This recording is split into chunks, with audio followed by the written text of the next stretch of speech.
Ada seorang sahabat namanya Hanzalah Al-Usaidi. Siapa Hanzalah ini? Salah satu kutabnya Nabi. Kutab itu penulis wahyu. Kalau turun wahyu, salah satu yang disuruh perintah untuk menulis adalah Hanzalah radhiyallahu anhu. Berarti dia orang dekat karena dan amanah, diberi amanah Nabi untuk menulis wahyu. Kalau enggak sembarangan nanti wahyu ditulis aneh-aneh ya. Nah, apa kata Hanzalah? Suatu ketika, ini hadisnya sahih, laqiyani Abu Bakrin radhiyallahu. Suatu ketika Abu Bakar menemui saya. Ya, lalu dia katakan, "Kaifa anta ya Hanzalah? Bagaimana keadaanmu Hanzalah?" Maka aku berkata, qala qultu nafaqa Hanzalah. Hanzalah telah munafik wahai Abu Bakar. Abu Bakar kaget, subhanallah, ma taqul? Maha suci Allah, apa yang kau katakan? Kok kamu bilang munafik? Karena dulu ya akhwan para sahabat takut banget dengan namanya penyakit nifak.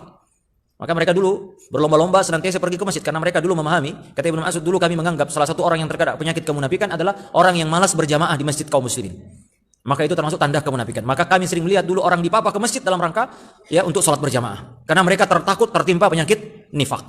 Nah, maka Hanzalah berkata, ya nakunu inda Rasulillah sallallahu alaihi wasallam yuzakkiruna bin nari wal jannah hatta ka'anna ra'yu ainin. Kami kalau di sisi Nabi sallallahu alaihi wasallam beliau mengingatkan kita tentang surga dan neraka sampai-sampai kami seolah-olah melihat langsung surga dan neraka itu di depan mata kami. Bagaimana coba lihat? Bukan main khusyuknya imannya, Pak. Surga neraka seolah-olah depan mata. Berarti imannya sudah tingkat tinggi banget ini. Sesuatu yang abstrak seolah-olah konkret di depannya. Begitu kuatnya keyakinan ketika mereka berada di samping Rasulullah sallallahu alaihi wasallam. Tapi lihat nih. Ini yang disebut dia munafik ya. Fa idza kharajna min 'indi Rasulillah sallallahu alaihi wasallam, kalau kami telah keluar dari sisi Nabi, kami pulang, afashnal azwat, kami bergaul dengan istri-istri kami.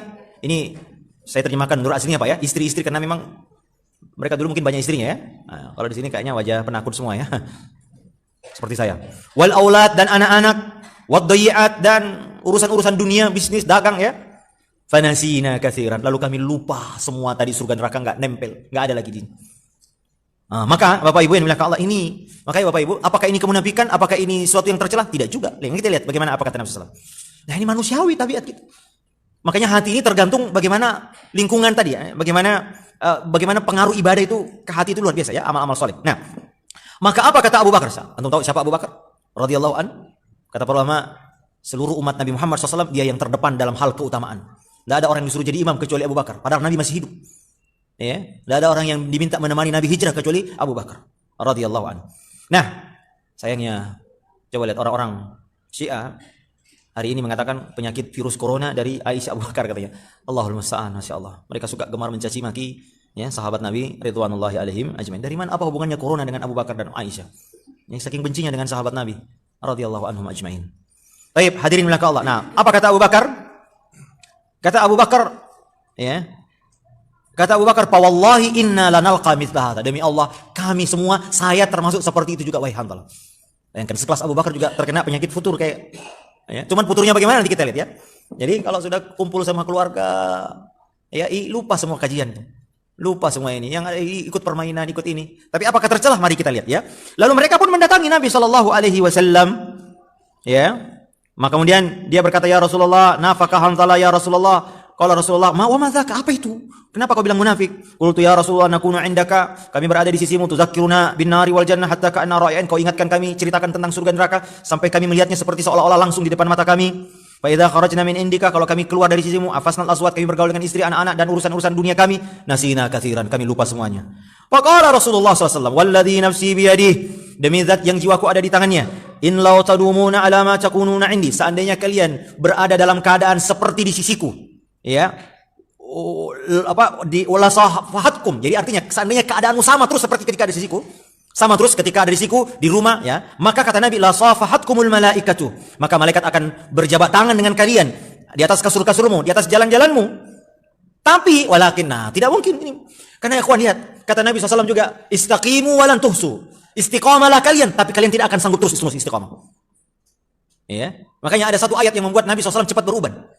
Yaitu apa? Ayat tentang perintah istiqamah, surah Hud itu dan beberapa surah yang lain. Makanya ketika turun surah Hud, para sahabat melihat Nabi cepat sekali berubah. Kata para sahabat, ya Rasulullah, alangkah cepatnya ubahmu tumbuh. Apa kata Nabi? Syayyabatni Hudun wa akhwatuha. Sungguh aku telah berubah cepat karena sebab surah Hud, yaitu perintah istiqamah. Fastaqim kama umir. Istiqamalah engkau wahai Muhammad sebagaimana engkau diperintahkan. Berat untuk istiqamah terus-menerus ya ikhwan. Sementara apalagi zaman sekarang, dulu zaman Nabi saja Pak, tidak ada sinetron, tidak ada lagu dangdut, tidak ada kondangan, tidak ada arisan.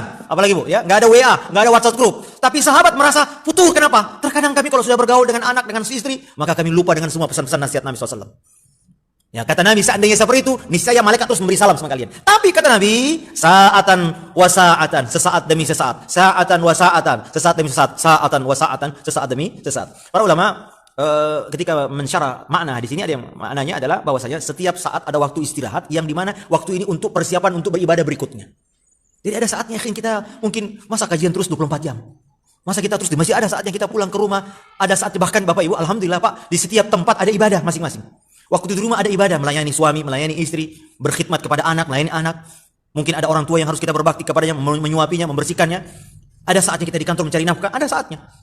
Itu juga tafsiran kedua. Tapi ada maknanya bahwa ada saat-saat di mana kita beristirahat, rehat sejenak, untuk apa? Untuk kemudian beribadah lagi. Ada juga yang mengatakan bahwa di setiap saat masing-masing ada saat-saat ibadah masing-masing.